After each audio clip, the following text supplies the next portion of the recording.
Hello, we are live across Facebook and LinkedIn. And Cecile, thank you so much for joining. Hi, How are thanks for you? having You me. good? No, Yeah, at I'm all. very well, thanks. Very Good. And well. you are in a cabin at the bottom of your garden? Is that right? I I am indeed. It's a posh shed. No. It's it's an office, outdoor office slash archery room because that's the hobby. Yeah, well, So yeah. and I want to tee up what we're going to talk about, but I want to circle back to the archery because you're like an international competitive archery. But so if the Purge or Hunger Games kind of ever happens, I'm teaming up with you. I think is my takeaway.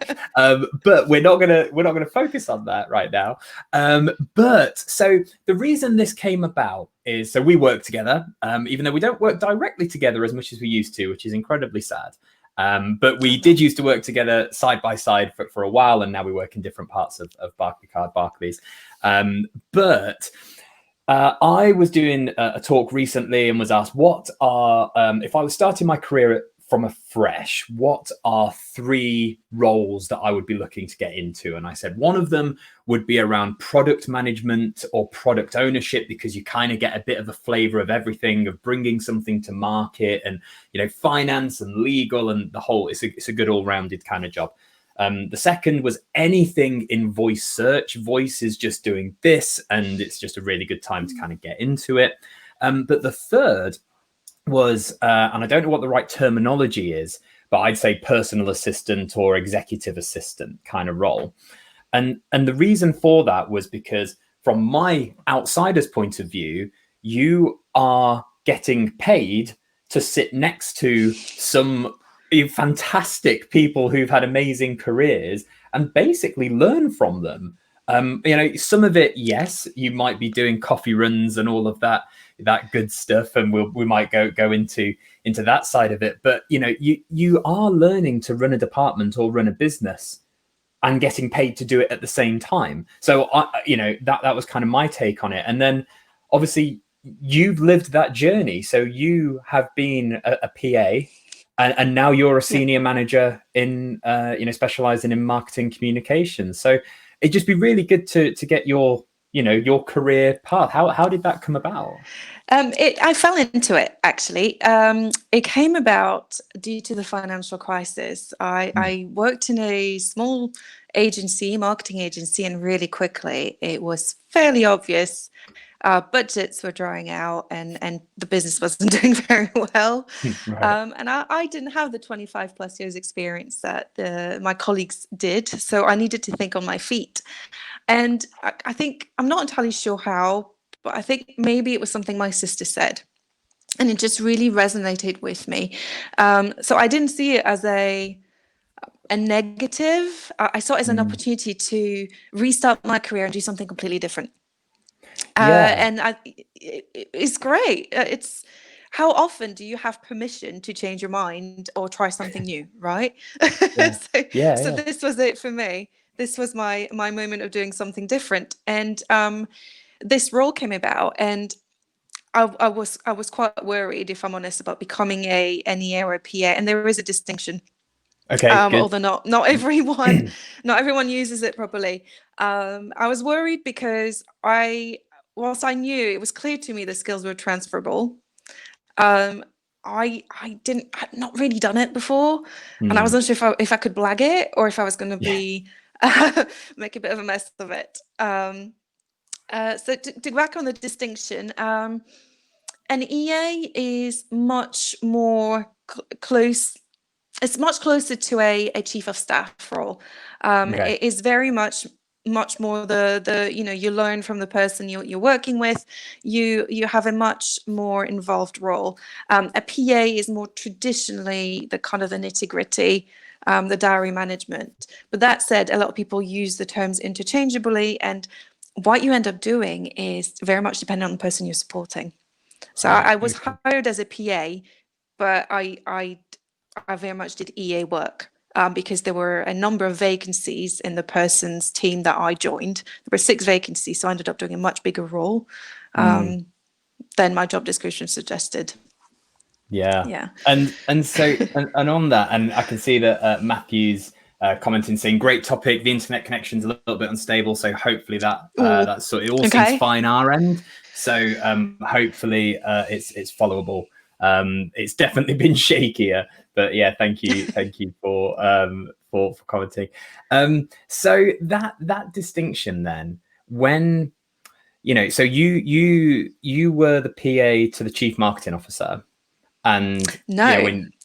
no, okay. When we met, yes, but when I started, I was PA to one of the HR directors, who ended up being the HR director for the entire company. Yeah, I started in HR. Okay. So, and I guess then that is why the role was so big, right?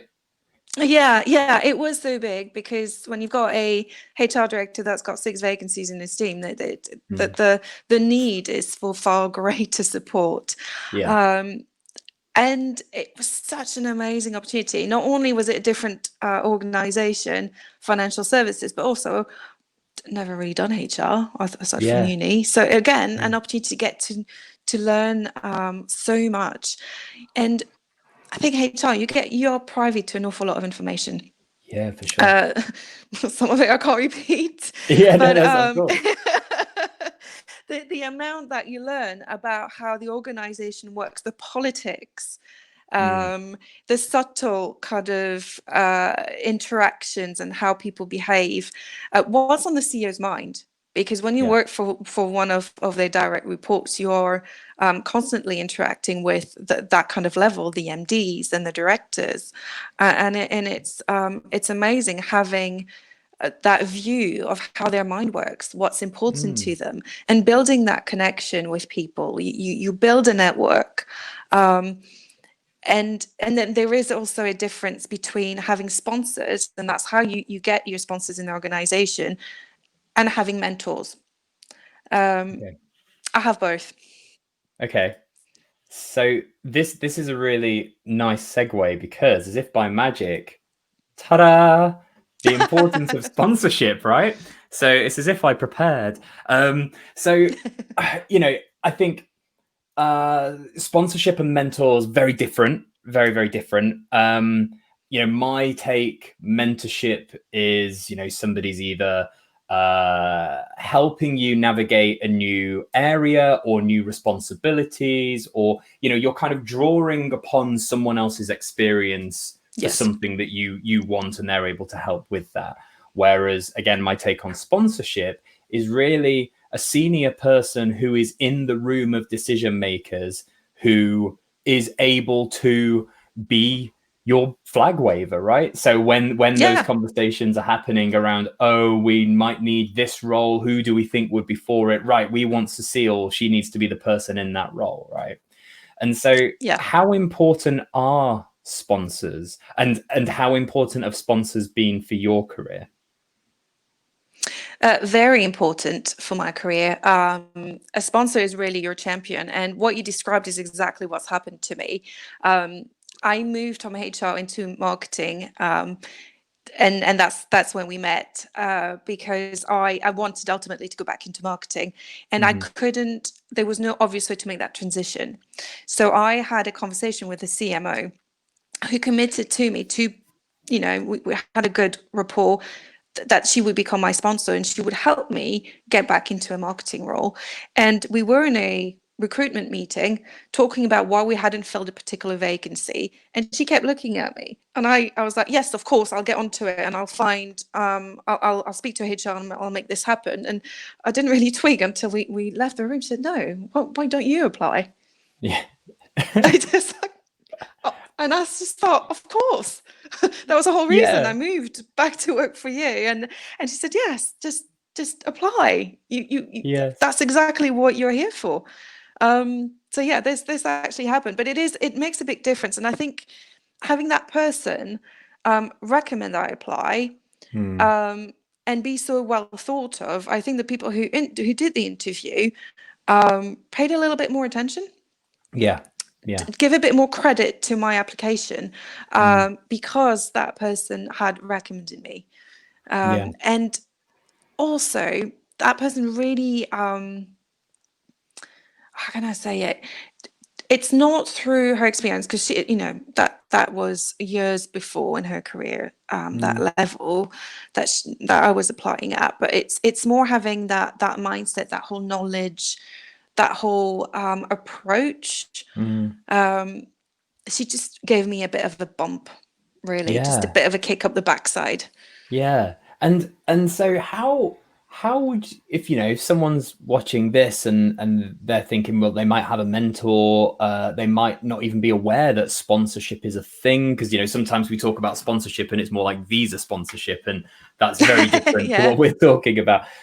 So how would is it just the same as relationship building that people should be doing anyway, or how what advice would you give to someone? It's I think it takes more. It's more commitment. You are the people that's going to sponsor you is usually quite a senior person, and Hmm. you got to be worthy of their time as well. You got to put the effort in.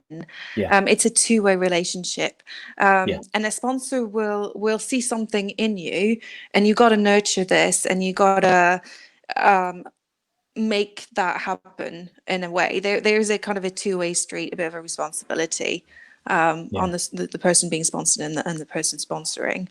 Mm. They wouldn't be your sponsor unless they believed in you. Yeah. Yeah. That's the thing. And I think something that, because I've had some fantastic sponsors as well that have, I think we probably had the same sponsor at one point, Probably. which has been great. And I think it is that two-way street, right? I think there are some times, I'll speak to people who will say, oh, I'm looking to get this from my career. And I'll go, okay, so what are you doing? How are you meeting that end of the bargain? And it's sometimes it isn't there. So I think there's definitely that onus, Yeah. right, to be able to do it themselves. And we've got Sam as well. PA's like a fly on the wall. Insight, the insight they have is so Oh, powerful, and bless. Cecile is amazing, always so approachable, which I can obviously attest to as well. Thank you.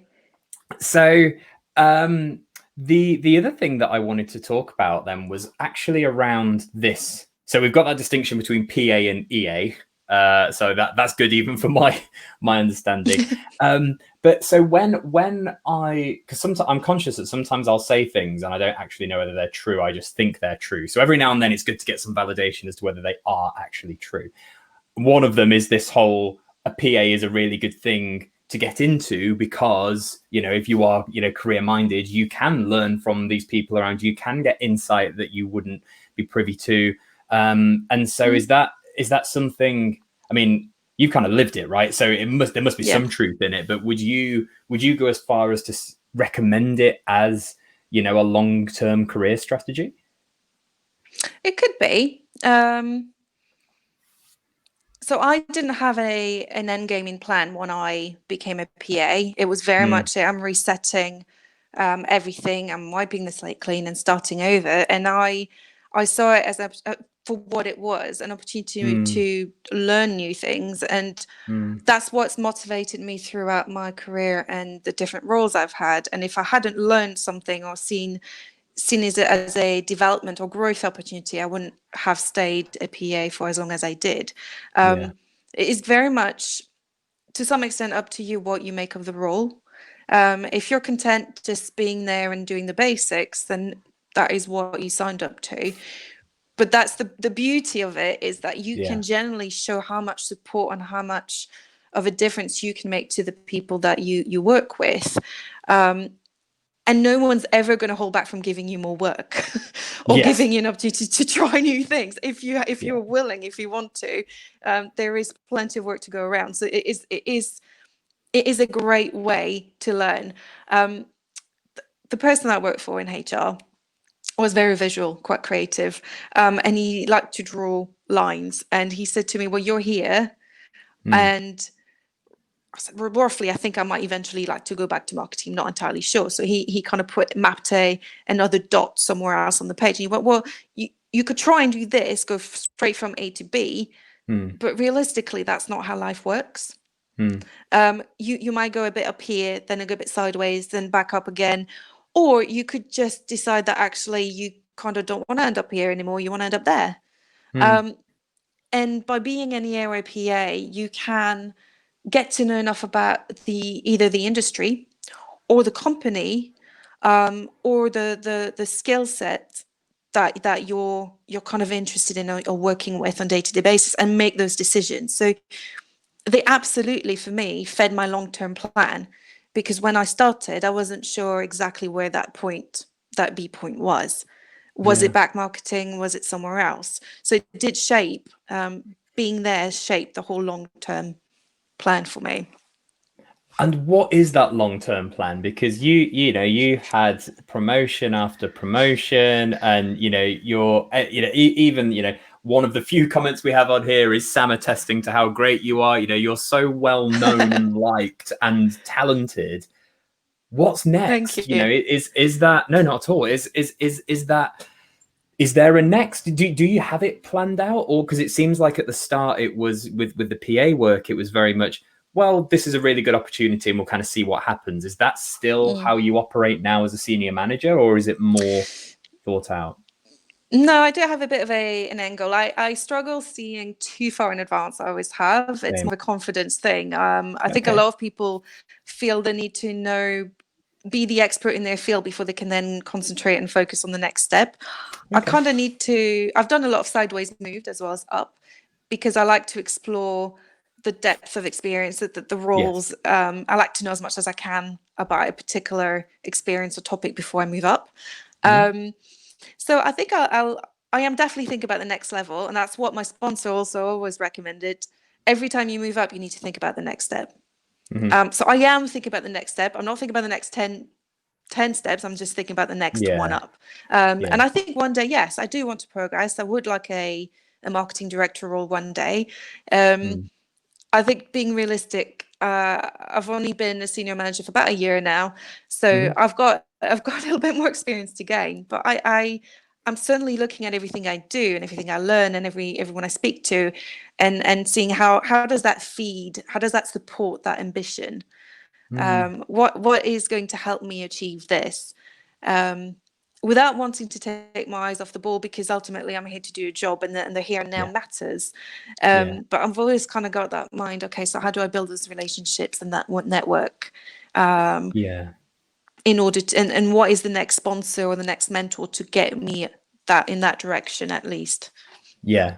No, I love that. And I'd be interested to get your take on it, because I was having a conversation with my mentor the other day, and saying that part of my problem for me is that I don't really know. Sorry, this is about to go off. I don't really know what it is that I kind of want to do next, because everything that I've done so far has kind of been a bit through chance. As in, even working in digital, I was kicking and screaming dragged into digital, didn't want to do it, wanted to stay in the world of public relations and boozy London lunches, and that was, and then I got brought into this world. I was like, wow, I love this is fantastic. And kind of every little thing that's happened, I haven't been as resistant to, but it's more that the things I've really enjoyed are the things that I didn't even know kind of existed, or weren't maybe as linear as other people thought they were. So I find it quite difficult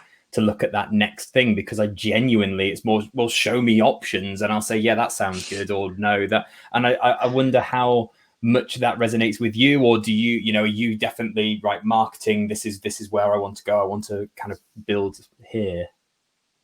I think that decision, that realization is only a recent one for me. Up until the point I got into this role, I think I've exhausted every sideways move I could, to be honest, because Yeah. I wasn't entirely sure, and I wanted to keep my options open, and I wanted to gain that broad expertise so that I didn't get pigeonholed into something.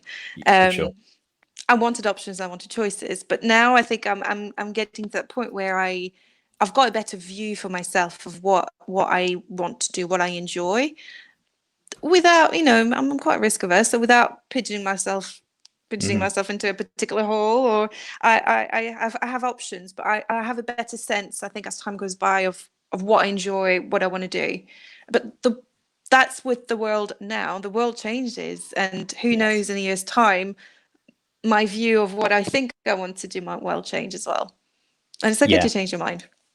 I think it's so important. And, we started off only for kind of 10 seconds, but mentioning around, voice marketing and voice search, and, it's going to be so huge. And that's one of the reasons I dislike the where do you want to be in 5 years kind of thing, because who knows what's next. What if we get like super cool augmented reality virtual, what if that, Exactly. we just don't know. So no, I really like that. And Matthew again saying great distinction between the EA and the PA. Definitely something that I just thought it was frankly, I thought it was kind of a vanity thing. I just thought that the personal assistant sounded not as glamorous as executive assistant, but it is good that they are distinctions. They are meant to be. It also depends on who you work for. Not everyone uses their EA to the most of their capacity. And I want to circle back to that. Actually, I just want to look at what Daddy said. So always got told that if you set clear path, you miss out on so much more experiences. My career started in arts and healthcare, education, public, voluntary, digital, and now marketing and brand. Absolutely. And again from my perspective, I've been in marketing 10 years. I love marketing mainly because of how close it is to the customer, and it's so experiential. And I like that side of it. But then you look at, like you said, around HR, right? It's like, well, HR is all about people. That'd be really cool. So I think that unless you are someone, like I always use the analogy of, my mate James, who's a pilot and always wanted to be a pilot, he's probably going to be a pilot, right? Like that's kind of a given. But yeah, for kind of our world of work, I think that's really interesting. My career is this squiggly line, back to that little drawing that my HR director did. You're point A, but point B is entirely up for grabs, and how you get there. Yeah, absolutely. And I'm kind of backlogging questions because we're getting loads of comments through now, which is great. But there are 2 questions I want to come back to. And Patricia, I have a rather unusual career path and have very often been grilled at interviews because of it. I wouldn't change a thing, but I think it's important to point out the challenges one may face when changing one's mind. And I think this is where storytelling and that narrative, because again, I'd really appreciate your take on that, because from my point of view, before joining Barclaycard, I didn't have very good tenure at companies because I just hadn't really found a fit, or I just wanted to try things, right? I was like, I'm going to be working a while, I want to do. But that did come up. It was like, well, hang on, you were here for 3 months, you were here for 4.5, but like, what's going on? And then thankfully managed to build a bit of a narrative around that. But is that something that you struggled with, or even if not, something that you think is important to do? It's important to be clear on why you've made certain decisions and choices. People you speak with may not agree with you, but it is, at the end of the day, it is your career and your decision. And as long as you can be clear on what motivated you to do a particular role, or to stop doing a particular role, then yeah, absolutely. Storytelling is the key, and I can justify and explain why I've done what I've done, and how I got to where I got to. Yeah, absolutely. So the 2 questions that I wanted to circle back around to was, when you were doing your PA role, how much of that was fetching coffees and setting up meetings and kind of the admin stuff versus the, oh wow, I've got some really cool insight and I think I might be able to add some value, and So every peer role is different, but every peer role is also the same in the sense that there is no escaping the mundane admin side of things. That is why ultimately that is what you're there to do. You're there to take away a lot of the difficult, more time-consuming bits from your senior stakeholders so that they can do their job better. Yes. And that's why PO and EA is critical, because the more you take away, the more you get involved with, the easier it is for them to then focus on the really important stuff. But yeah, yes, there is always going to be a coffee run. Yes. Yeah. Inescapable. Yeah. I think the more you take away, the more you do, the more indispensable you become and the more involved you become naturally. When you reach a certain level in an organization, you're at the top of your game. It's very difficult for directors and MDs to separate personal from work time. Things kind of encroach on one another. And you are there to help them have a bit of a balance. And inevitably there are things that they will let you get on with. I mean, without wanting to reveal any secrets, I was involved in kind of looking at every job we had in the company for the HR director and kind of going, well, that can be done in this city, that can be done in this office, that can be done anywhere, to look at, what are the job families that we need, where is the recruitment going to be focused going forward for the company? What locations are we going to invest in as an organization? That is the kind of thing you can get involved in. It's phenomenal. That's really cool. And then the other question was, you talk about a squiggly line career. So I think that everyone's now, moved on from the career ladder or career staircase or, whatever it is. One thing that I think I've got over it now, but definitely struggled with earlier on in my career, was that sideways move. I thought that, if you're not moving forwards, you're moving backwards.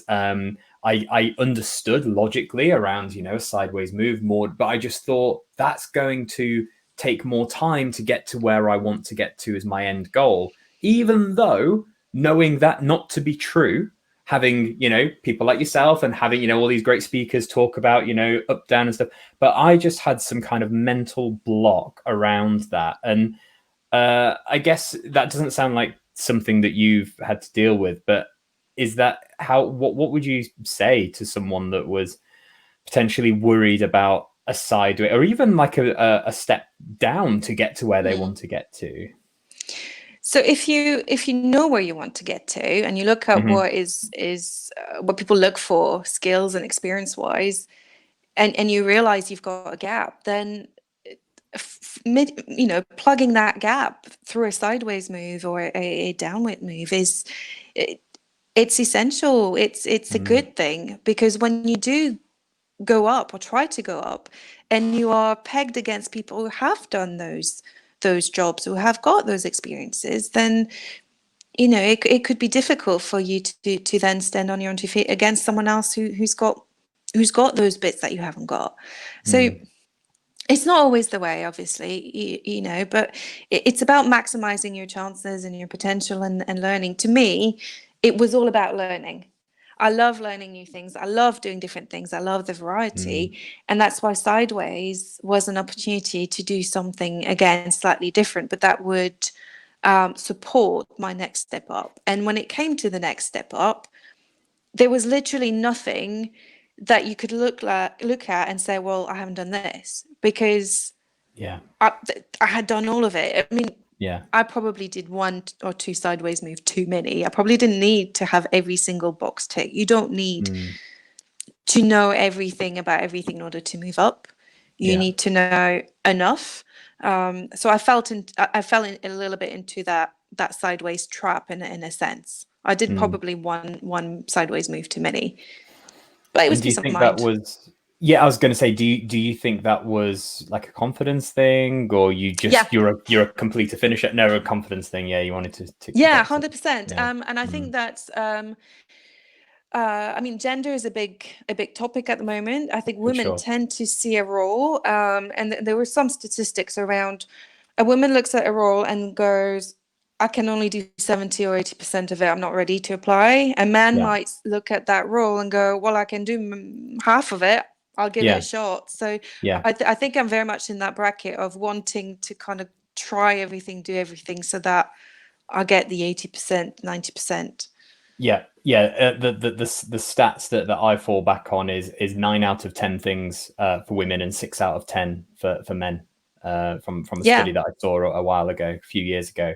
But yeah, so that's really interesting. Danny as well, just coming back saying, great book, The Adventures of Johnny Bunko, based on not having to find career paths. One for me, I think. And Nikki, saying we all need someone to take that chance on us to see possibilities that maybe we don't see in ourselves. Who were those people for you? So I'll let you go first. Definitely my sponsor, the Mm, CMO. It was one conversation, and she saw things I didn't know were there, because she was always behind me and recommending I have conversations, or instigating that I apply for the role that I yeah. came to work for her in order to get to in the first place, that I just didn't see that was right in Yes. front of my eyes.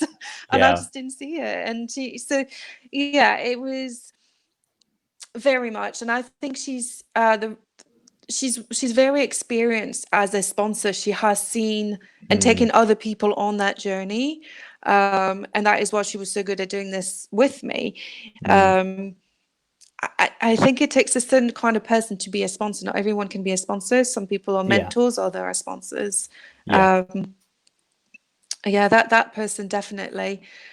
Um, and funnily enough, other EAs and PAs, because Okay. they were the ones who interviewed me to join the organization, Right. Okay. and they saw things in me. And if they hadn't given me a chance, I wouldn't have got a foot in the door and got into the organization in the first place. Yeah. Yeah. I Yeah. think that's so important. And I know from my perspective, I remember my first quote proper job after I finished my marketing masters, and I'd found myself having pretty much zero experience and 2 degrees, and really hard to find a job. And I remember getting an interview for a marketing assistant role at an insurance company, and I remember the CEO, he'd flown in from Spain to have this interview. I'm sure it wasn't just to have the interview, but yeah, so that was already a little bit intimidating. But yeah, it was one of those interviews that it was, it seemed to go quite well. And it kind of ended with saying, look, I know that you're going to see people that have more experience than I do, but I'm really good if you give me a chance. It was just a really honest kind of raw, and thankfully he did. So I'm always grateful for that opportunity, which has kind of led to where we are now. But yeah, I think and the sponsors are right, and I think as well, your line manager, your boss, whatever, I think they're always great, and I like to have honest conversations because I don't see the point Mm. in not. But I don't think that they're usually your sponsor. Like they should be in the room kind of fighting for you, but I don't think it's the same to my point anyway. Yeah, you've got there's a bit of a shift in HR over the years of hiring for a particular skill set versus hiring for aptitude. Yes. Um, and it's those transferable skills, and it's those people who can see those transferable skills, who take a chance on people. They Mm, can see the potential. They can see what isn't there, but what could be. yeah. Um, Again, not everyone sees that. Not everyone has that ability. But I think it's more and more something that is um, when the market's good. When you can recruit people, then Yeah. you can take a chance. I think Yeah. it's when the market's not so good, you might be tempted to look more for specific skills. Uh, Yeah. that's the But then downside. and it is for sure, but that's where I think that people who are looking for new jobs or who want to have a new job, that's where I think now is the time to put in that groundwork. I think that Yeah. I had some stat, and I'm not very good at validating stats. I'm just good at talking about them. So I have to take with a pinch of salt. But I did read a stat that said 70% of jobs are referrals. Yes. Someone is referring someone for that job. And I think if you're not if you're not a referral, then you're only in 30% of the job market. So to get those referrals is about building those authentic relationships, which takes time, but do it now. Like, why would you not be doing it now? So, you know, build for that future. The last question that I had is completely different. Is just around your archery, because you're a competitive. what do you even call it? I'd say archery person, but there has to be a better. Is it just archer? Archer. Yeah. Okay, so you're a competitive, international. You know, I remember when we used to work together, and you'd be taking a vacation. I say, oh, what are you going to do? You're like, oh, I'm going to Vegas to shooting competition. I was like, oh, okay, cool. So how how did you get into that? How's it going? What's the future of archery for you?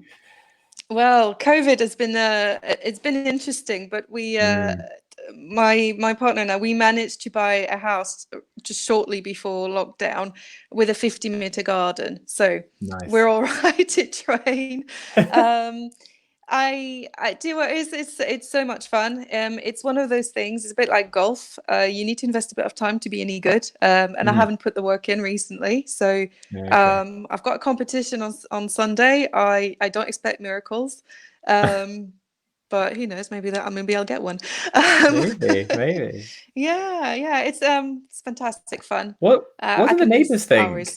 If you're stood at the end of the garden because have you got like a big composite bow? Like what do you use? Yeah, I've got a compound bow. In fact, there's one right here next to me. Let me see if I can move the camera. If that's not too jumpy. Let's see. Because you don't need any kind of special licenses or anything for these, do you? No, sports equipment. So this is my bow. Sports equipment. Yeah, go to JD Sports, come back with a football and a bow and arrow. Yeah. Okay. Yeah, it's sports equipment, but it is it's subject to certain rules and laws on how you transport it, because ultimately you you know, you can do some damage if you're so you can't transport it with arrows and assembled, and when you fly, there's all sorts of regulations. You have to register as a firearm, even though it's not a firearm. It is sports equipment. That's brilliant. So where's the best place that you've competed, or what's your best competition memory? Yeah, Vegas. Vegas is so much fun. It is the biggest shoot of the season. Just under 4,000 archers descend on Las Vegas from all over the world. There's 24-hour shooting practice in the halls in the hotel, so you see people walking around with their bows and arrows and going to grab a coffee everywhere. It's the biggest trade show. It's your chance again to mingle with the best archers in the world, and they're so approachable, and ask about kit and ask about technique and watch them in action. And a bit like if you want to improve your game at work, you go straight to the people that are top of the game. Same thing in archery. You know, where else are you going to be able to hang out with the best in the world? That's awesome. And also there's the prize money, which helps. I did like a starter archery course at Christmas. No, not Christmas, I can't remember. Maybe a year ago. I don't know. At some point in the last 18 months, it was either 6 months ago or 18 months ago. And it was really good fun. But you mentioned golf. I'm a big golfer, and it was, you know, if I have to pick, you know, an afternoon activity, although I'm thinking maybe to do archery over the winter and golf over the summer. I don't know. Then I can be mediocre at both, as opposed to for anyone listening, that is my career advice as well. Go wide, go a bit of knowledge in everything, and become mediocre at many things. Jack of all trades. Exactly. Well, look, Cecile, thank you so much for spending some time. I know how busy you are, but you know, you can see from all the comments, right? So many people have taken value from this, and it will be going on YouTube, and you know, so there'll be playbacks and things as well. But oh gosh, thank you so much. Yep, can't get away from it. You're very welcome. Yeah, no pressure. Brill. All right, have a good rest of your day. Thanks, Dan. You as well. Cheers.